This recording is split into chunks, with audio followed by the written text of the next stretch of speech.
yorug'ligimiz hech qachon so'nmaydi deb o'ylagandik. Lekin buyuk dushmanimiz Morbid bizning uyimizning yorug'ligini yo'q qilganida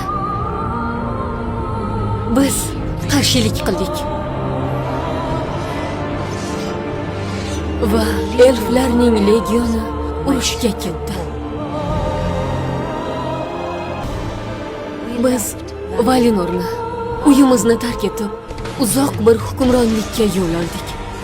Son sanoqsiz xavf-xatarlar va g'alati mavjudotlarga to'lgan sayohat O'rta Yer deb nomlanuvchi joyga edi.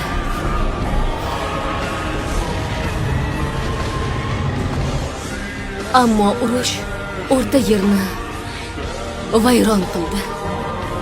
Endi o'lim bilan anchagina yaxshi tanishdik.